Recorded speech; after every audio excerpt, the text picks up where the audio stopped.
Bom, pessoal, sobre o véu que Paulo fala em 1 Coríntios, né, e que inclusive algumas denominações fazem uso, tá? E fazem uso até no sentido de ser uma doutrina, de ser um regramento de doutrina moral dentro da igreja. Tá? Nós temos que entender que muitas vezes quando Paulo falava de algumas coisas, isso acontece muito com a igreja de Corinto. Então, por isso que 1 Coríntios e 2 Coríntios tem essas questões que são de difícil entendimento. Nós temos que entender que havia tradições naquela época, havia os costumes daquela época. Então, quando Paulo vai falar do véu, a primeira coisa que Paulo fala, na verdade, é da tradição.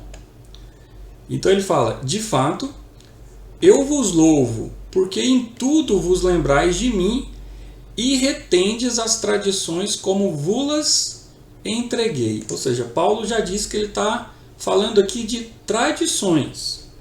E quando nós falamos de tradição, de costumes, isso vai ter tudo a ver com a cultura daquele povo, né? Com as tradições daquele povo. E aí nós temos que entender que as tradições fazem parte da eclesiologia. O que Paulo faz, e todo evangelista deve fazer, é adequar as tradições e os costumes ao evangelho. E é isso que Paulo faz aqui em 1 Coríntios 11. Então ele continua dizendo: todo homem que ora e profetiza, tendo a cabeça coberta, desonra a sua própria cabeça. Toda mulher, porém, que ora ou profetiza com a cabeça sem o véu, desonra a sua própria cabeça, porque é como se estivesse rapada. Portanto, se a mulher não usa véu, nesse caso, que rape o cabelo. Mas se é vergonhoso tosquear-se ou rapar-se, cumpre-lhe usar o véu. O que Paulo está dizendo é o seguinte: o costume daquela época dizia que o véu era uma representação de submissão à autoridade que a mulher tinha em relação ao marido. E Paulo ele evoca uma questão de coerência. Ele diz: olha, se você não quer usar o véu, é como se você tivesse a cabeça raspada. Se você não quer usar o véu, então raspe a sua cabeça. Mas se raspar a sua cabeça é vergonhoso, e era vergonhoso por quê?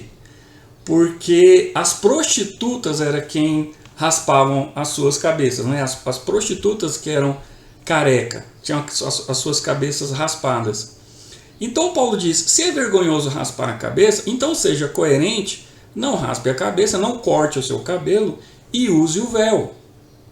Então Paulo está dizendo de usos, de costumes e de tradições que naquela época tinham todo um significado. Então, por exemplo, raspar a cabeça significava que aquela mulher provavelmente era prostituta. Então, não era certo que uma mulher cristã raspasse a sua cabeça e viesse aparecer uma prostituta. Tá? E aí ele continua. A prova de que Paulo está adequando as tradições e os costumes daquela época ao evangelho é quando ele termina aqui no verso 16 dizendo assim: contudo, se alguém quer ser contencioso, saiba que nós não temos tal costume, nem as igrejas de Deus. O que Paulo fala? Costume. Era o costume. Assim como nós temos tradições e costumes da nossa época que dão significado ao nosso comportamento e eles devem se adequar ao evangelho. Tá? Então os ministros, os pastores têm que olhar os costumes, as tradições de cada povo, de cada local e adequar esse costume, essa tradição ao evangelho. Por exemplo, quando um pastor vai à igreja ou alguém vai pregar, é costume, é tradição que se use terno e gravata. Por que disso? Porque isso transmite uma imagem de seriedade, de compromisso, né, de que é um momento especial de celebração, tá? Da mesma maneira que não se entra de bermuda em tribunal de justiça. Isso é um costume, é uma tradição que transmite uma informação de que, olha, esse lugar aqui é sério, esse lugar aqui exige reverência.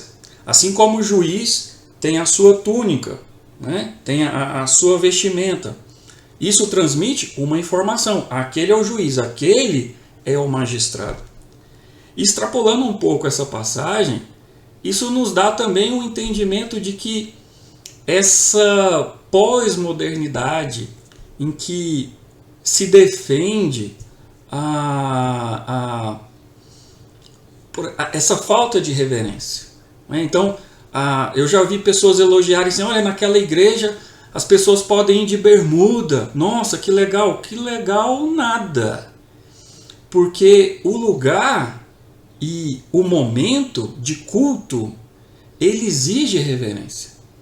Ele exige que estejamos vestidos e nos portemos de forma adequada e coerente com aquela ocasião, com aquele momento, com aquele rito, com aquele lugar. Então eu, por exemplo, não concordo que se vá à igreja de bermuda, porque é desonroso. Por quê? Porque a bermuda, o chinelo, transmite a informação de que você está no momento de relaxamento, no momento de lazer, de descontração. Então, bermuda e chinelo é adequada para o clube, para a praia, para dentro de casa, para o momento do churrasco, né? Para a festa de família, para o aniversário, ok. Mas para entrar na casa do Senhor, não é adequado. Porque transmite a informação de que você não está ali compromissado com aquele momento que é especial, que é sagrado, que é espiritual, que exige das pessoas que ali estão a devida reverência. Então, o que o Paulo, voltando ao texto de Coríntios, o que Paulo está defendendo aqui é que a mulher dentro da igreja se comporte com reverência, transmitindo a informação de que ela é submissa ao homem, e o homem também, por não usar cabelo comprido, ele é submisso a Deus. Então, o homem veio de Deus e a mulher veio do homem.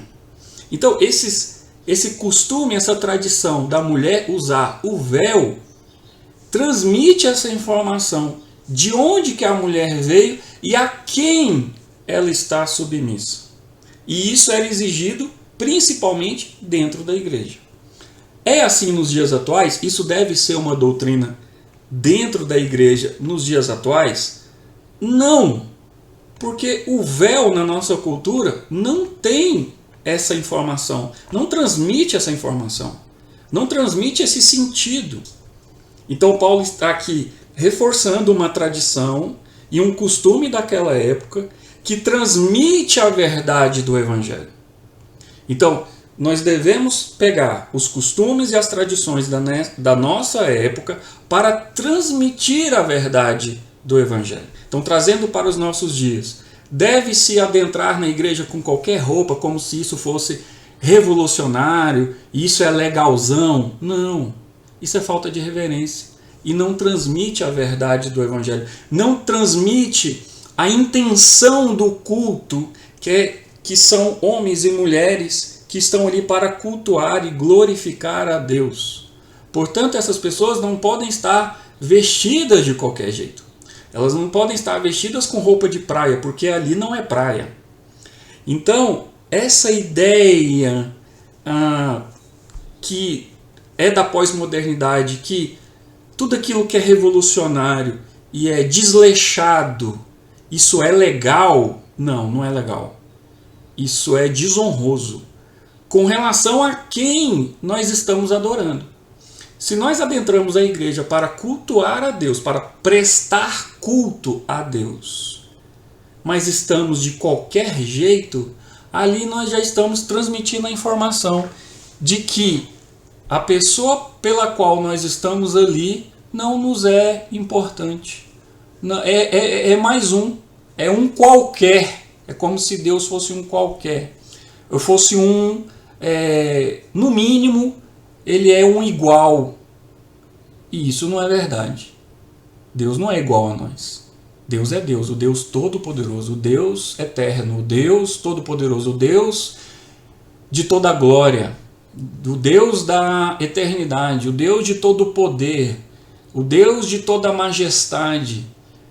Então, se para estar na frente de um juiz, que é um ser humano como eu, mas por estar numa posição de autoridade bem mais elevada do que a minha, eu não posso estar diante dele de bermuda e de chinelo, por que eu posso estar diante de Deus de bermuda e de chinelo no momento em que eu estou ali para adorá-lo e glorificá-lo como Deus Criador, como Deus Todo-Poderoso?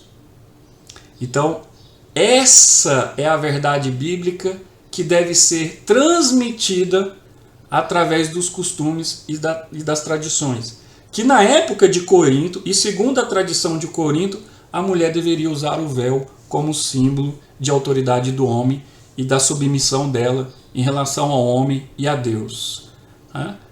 Nos nossos dias, são outros costumes e outras tradições que também continuam sendo de uso obrigatório para nós transmitirmos a verdade do Evangelho, seja ela qual for, de submissão, de autoridade, de reverência, ok? Então, esse é o sentido do véu.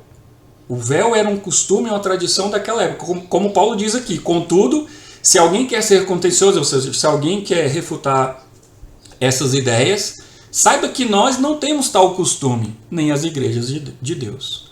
Ou seja, as igrejas de Deus usavam essa tradição do véu para transmitir uma verdade espiritual, para transmitir a verdade do Evangelho. Então que Deus te abençoe, que Deus te guarde e te dê a paz.